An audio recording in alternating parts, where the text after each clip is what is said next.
Welcome back to our channel. So KCET paper on MCQ questions related to the environmental science. So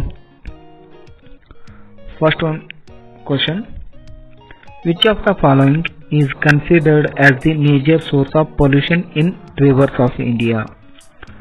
So ಕೆಳಗೆ ಕೊಟ್ಟಿರ್ತಕ್ಕಂಥ ಆಪ್ಷನ್ಗಳಲ್ಲಿ ಯಾವೊಂದು ಪ್ರಮುಖವಾಗಿ river pollution ಅದಕ್ಕೆ ಪ್ರಮುಖ ಕಾರಣ ಏನು ಅಂತ ಕೇಳಿದರೆ major source of pollution in rivers in India. So options: unregulated small scale industry, untreated sewage, agriculture runoff thermal power plants ಅಂತಿದೆ. ಸೊ ದಿಸ್ ಕ್ವಶನ್ UGC ನೆಟ್ಟಲ್ಲಿ ಕೇಳಿರ್ತಕ್ಕಂಥ ಕ್ವಶನ್ ಇದು. So here the right answer option 2, untreated sewage. It means ಕಲುಷಿತ pollutant ನೀರು from the household. This is the untreated sewage is the right answer. Next question: which gas is the main cause of acid rain? So ಕೆಳಗೆ ಕೊಟ್ಟಿರ್ತಕ್ಕಂಥ ಆಪ್ಷನ್ಗಳಲ್ಲಿ ಯಾವ ಒಂದು gas acid ಆಮ್ಲೀಯ ಮಳೆ ಬರಲಿಕ್ಕೆ ಕಾರಣ ಆಗ್ತದೆ ಅಂತ ಕೇಳಿದ್ದಾರೆ. So carbon monoxide, nitrogen dioxide, sulphur dioxide, ozone ಅಂತಿದೆ. ಸೊ ಆಮ್ಲೀಯ ಮಳೆ ಬರಲಿಕ್ಕೆ ಕಾರಣ ಆದಂಥ ಒಂದು ಗ್ಯಾಸ್ ಯಾವುದಂದ್ರೆ ಅದು sulphur dioxide. It means SO2, sulphur dioxide. So next question, this is a important question. Chipko movement was related to. Chipko movement ಅಂದ್ರೆ ಚಿಪ್ಕೋ ಚಳವಳಿ ಯಾವುದಕ್ಕೆ ಸಂಬಂಧಿಸಿದೆ ಅಂತ ಕೇಳಿದ್ರೆ, so river cleaning, water conservation, forest conservation, air pollution control ಅಂತಿದೆ. So this is also important question. Here the right answer option 3, forest conservation ಗೆ ಸಂಬಂಧಿಸಿದಂತ ಒಂದು ಚಳವಳಿ ಯಾವುದಂದ್ರೆ ಅದು Chipko movement. Next question: BOD is measure of. BOD stands for biochemical oxygen demand. So this is also important. KCET 2024 ಅಲ್ಲಿ ಕೇಳಿರ್ತಕ್ಕಂಥ question ಇದು, ಇದರ related ಆಗಿ.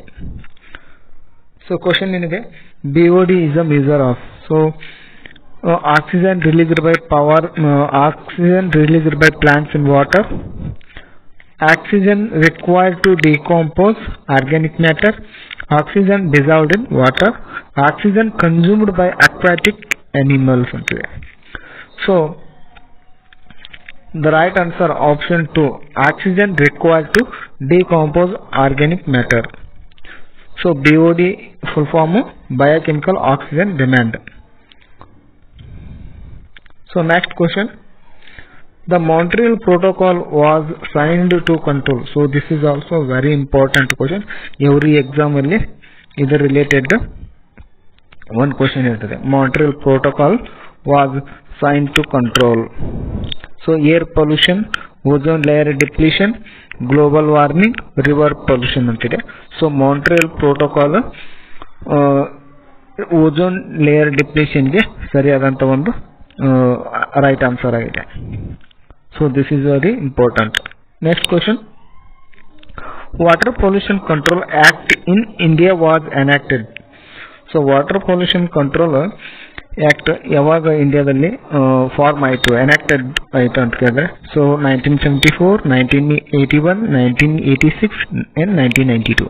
The right answer option first, 1974 is the right answer. So next question: the Silent Valley movement in Kerala was related to. Silent Valley movement ಕೇರಳದಾಗ ಆಯಿತು, ಯಾವುದಕ್ಕೆ ಸಂಬಂಧಿಸಿದೆ ಅಂತ ಕೇಳಿದ್ರೆ deforestation, mining, ಅಥವಾ dam construction, pollution control. Silent valley movement ಯಾವುದಕ್ಕೆ ಸಂಬಂಧಿಸಿದೆ ಅಂತ ಕೇಳಿದ್ರೆ ಡಿಫಾರೆಸ್ಟೇಷನ್ ಇದೆ ಅಥವಾ ಮೈನಿಂಗ್ ಇದೆ, ಮೈನಿಂಗ್ ಏನು, ಡ್ಯಾಮ್ ಕನ್ಸ್ಟ್ರಕ್ಷನ್, ಪೊಲ್ಯೂಷನ್ ಕಂಟ್ರೋಲ್ ಅಂತಿದೆ.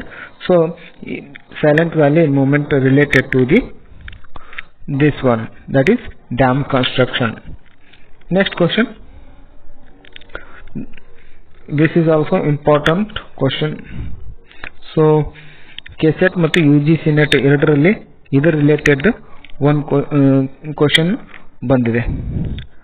So question ಏನಿದೆ, fly ash is mainly produced from, fly ash ಯಾವುದರಿಂದ ಪ್ರೊಡ್ಯೂಸ್ ಉತ್ಪತ್ತಿ ಆಗುತ್ತದೆ ಅಂತ ಕೇಳಿದ್ರೆ ಥರ್ಮಲ್ ಪವರ್ ಪ್ಲಾಂಟ್ಸ್ ಅಂತಿದೆ, ನ್ಯೂಕ್ಲಿಯರ್ ಪವರ್ ಪ್ಲಾಂಟ್ಸ್ ಅಂತಿದೆ, hydro power plants and solar power plants. So fly ash produced from this thermal power plants. So next question, which of the following industries commonly uses fly ash?